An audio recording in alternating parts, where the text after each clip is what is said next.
یہ راجا کا حکم ہے۔ دلیپ سنگھ نے چاروں طرف دیکھا۔ زبیر اور اس کے گرد مسلح سپاہیوں کا گھیرا تنگ ہو چکا تھا۔ اس نے عربی زبان میں زبیر کو صورتحالات سے آگاہ کیا اور زبیر کے سمجھانے پر وہ پرتاپ رائے سے مخاطب ہوا۔ یہ سندھ کے نادر ملاحوں کی کشتیاں نہیں جن پر آپ دست درازی کر سکیں، یہ عربوں کے جہاز ہیں۔ اس پر اس قوم کی بیٹیاں سوار ہیں جو سرکشوں اور باغیوں کے مقابلے میں آندھی کی طرح اٹھتی ہیں اور بادل کی طرح چھا جاتی ہیں، جو آسمان سے بجلیاں گرتی دیکھ کر نہیں ڈرتے، وہ ان کی تلواروں سے پناہ مانگتے ہیں۔ پرتاپ رائے نے غضبناک ہو کر تلوار نکال لی۔ دلیپ سنگھ اور زبیر نے تلواریں کھینچنے کی کوشش کی، لیکن کئی ننگی تلواریں اور چمکتے ہوئے نیزوں نے ان کے ہاتھ روک لیے۔ پرتاپ رائے نے کہا، تم سندھی معلوم ہوتے ہو، لیکن تمہاری رگوں میں کسی بزدل، کمینے اور غدار آدمی کا خون ہے۔ دلیپ سنگھ نے جواب دیا، دنیا میں سب سے بڑی غداری اور کمینگی اپنے مہمان کو دھوکہ دینا ہے، اور مجھے یہ کہنے میں باک نہیں کہ تم۔ دلیپ سنگھ کا فکرہ پورا نہ ہوا تھا کہ پرتاپ رائے کی تلوار کی نوک نے اس کے سینے میں اتر گئی اور وہ تیورا کر زمین پر گر پڑا۔ زبیر نے جھک کر اسے ہاتھوں کا سہارا دیا۔ اس نے ایک جھرجھری لے کر زبیر کی طرف دیکھا اور کہا، زبیر، تمہارے ساتھ میرا سفر ختم ہوا۔ میں دل پر ایک بھاری بوجھ لے کے جا رہا ہوں۔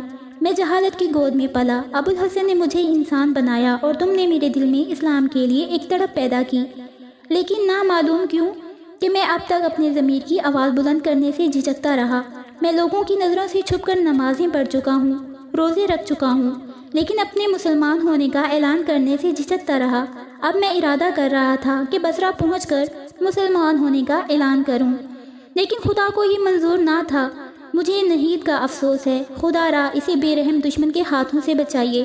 میرے دوست، مجھے بھول نہ جانا، میرے لیے دعا کرنا۔ دلیپ سنگھ نے پھر ایک جھرجھری لے کر آنکھیں بند کر لی، چند بار کلمہ توحید دہرایا۔ اس کی آواز خفیف اور مدھم ہوتی گئی، ہونٹ کپ کپائے، بھیجے اور ایک دوسرے سے علیحدہ ہو گئے۔ بصرہ کے مسافر کی پتھرائی ہوئی آنکھیں کسی ایسی منزل کو دیکھ رہی تھیں جس کے مسافر واپس نہیں آتے۔ دلیپ سنگھ دائمی نیند کی گود میں جا چکا تھا۔ زبیر نے انا للہ و انا الیہ راجعون کہا اور دلیپ سنگھ کا سر زمین پر رکھ کر حقارت سے پرتاپ رائے کی طرف دیکھنے لگا۔ سپاہی کشتیوں پر سوار ہو کر تیر برساتے ہوئے جہازوں کا رخ کر رہے تھے اور جہازوں سے تیروں کا جواب بھی تیروں میں آ رہا تھا۔ زبیر کے لیے تمام راہیں فرار کی بند ہو چکی تھیں۔ پرتاپ رائے کے اشارے سے 8-10 سپاہی اس پر پل پڑے اور اسے رسیوں سے جکڑ کر زمین پر ڈال دیا۔ زبیر حسرت سے اپنے جہازوں کی طرف دیکھ رہا تھا۔